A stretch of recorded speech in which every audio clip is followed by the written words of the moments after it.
Elogiou, disse que eu sou um grande apologeta. Mas eu passei por caminhos tortuosos antes de chegar aqui. Porque eu realmente era uma pessoa muito imperativa, muito brava, muito enérgica, em todos os aspectos que você imagina.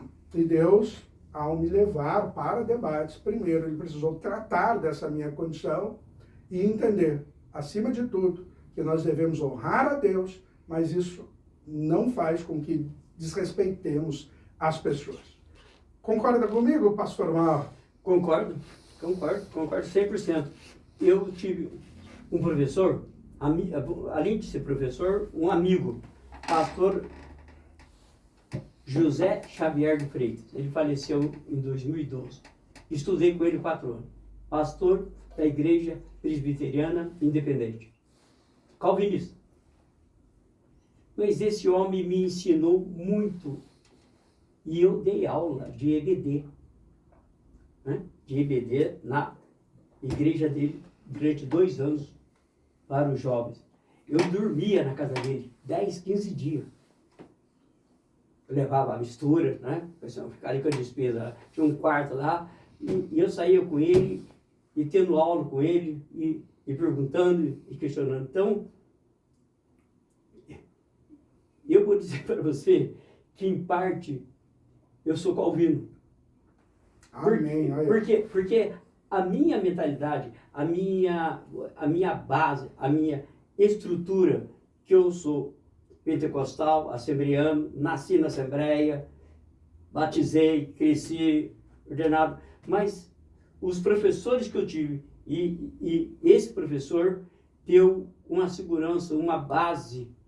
Ele começou a mostrar para mim a vida, como ela é. Como ela é. Um dia, eu estava com ele, e uma irmã falou assim: Pastor Xavier, a paz do Senhor. O senhor está cheio da graça de Deus. Ele lá do outro lado disse: a paz, minha irmã. Mas eu não sei se eu estou cheio dessa graça, não, irmã. Ela disse: o que é isso? Mas o senhor é um reverendo, um grande teólogo. Irmã, é o que dizem. Mas eu sou tão miserável pecador, que eu não sei se essa graça toda que Deus tem está vindo sobre. Se eu estou deixando que o meu ego, entendeu, capite toda essa graça. Então, eu aprendi muito com esse homem, muito com esse homem, muito com esse homem. O calvinismo, a linha acredita em que a pessoa está salvo para sempre, né? Sim, a perseverança dos santos. Isso. É o 5º ponto do acróstico. Isso. Pode falar para a gente aí um pouco? Aí eu vou... Sim. Olha, o pastor, a gente combinou graça irresistível, não, eleição incondicional. Mas a perseverança do santo diz, em poucas ou simples palavras, que aquele que Deus salvou, Deus vai perseverar para que ele se mantenha salvo até o fim. Isto é, aquele que, Filipenses 1,6, diz que começou a boa obra, aperfeiçoará até o dia de Cristo. Isto é, claro que há uma caricatura disso, quando nós vemos falar, uma vez salvo, salvo para sempre. E aí isso leva o quê? Já que eu estou salvo, vou bagunçar, né? E não perseverar. Mas o interessante é que o fenômeno é completamente diferente e isso é graça de Deus.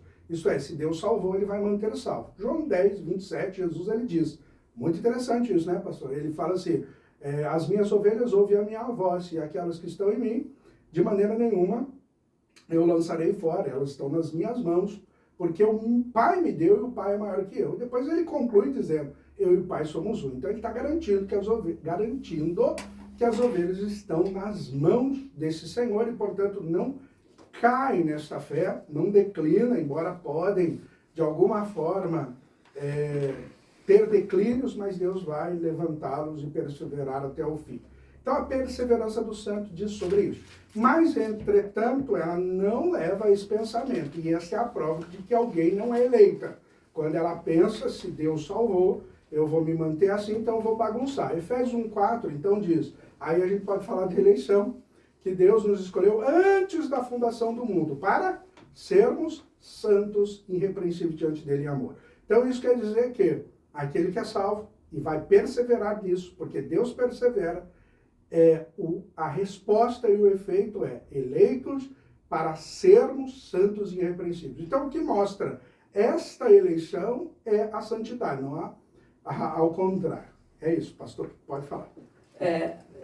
Eles perguntaram para mim assim, perguntaram não, eles perguntam sempre para mim, uma pessoa que está firme com Jesus na igreja, ela sai e vai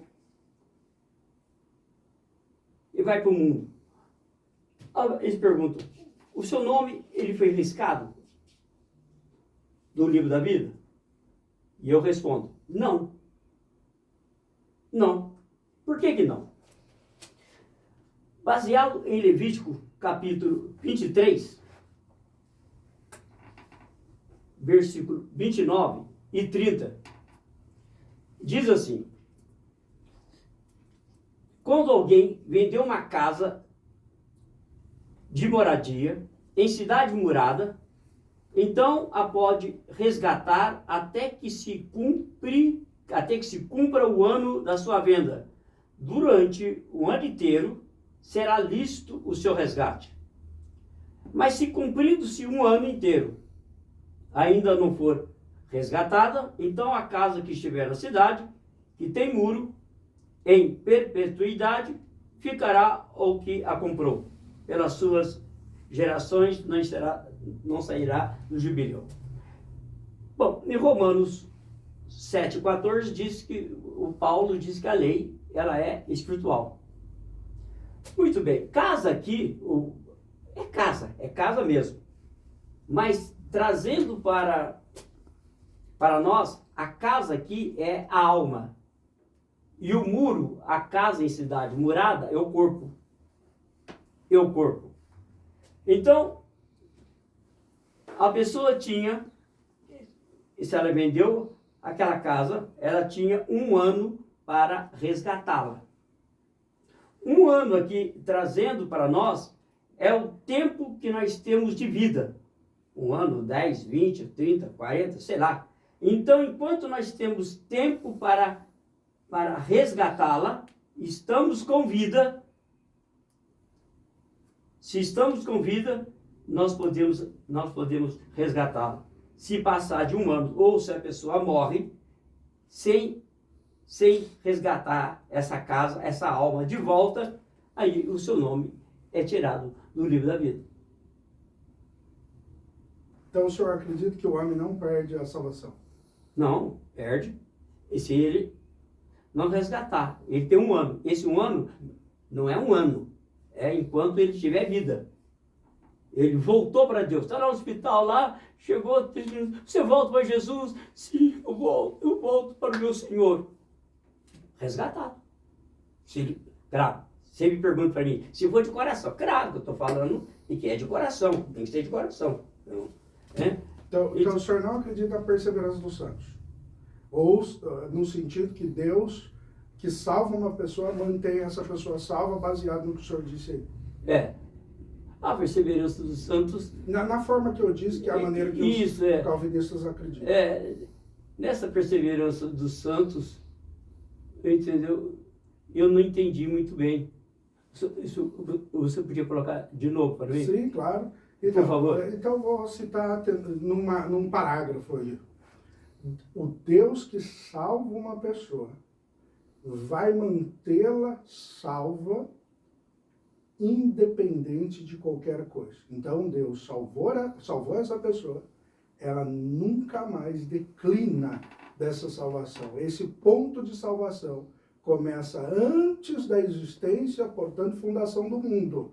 E aí Deus, então vou colocar na perspectiva da Trindade. Sim. O Pai elege, aonde o Pai elegeu? Antes da fundação do mundo. A pessoa não existia. Aí o Filho agora vem, porque essa pessoa se encontra caída em Adão, e justifica essa eleição, para que o Pai seja justo e justificador.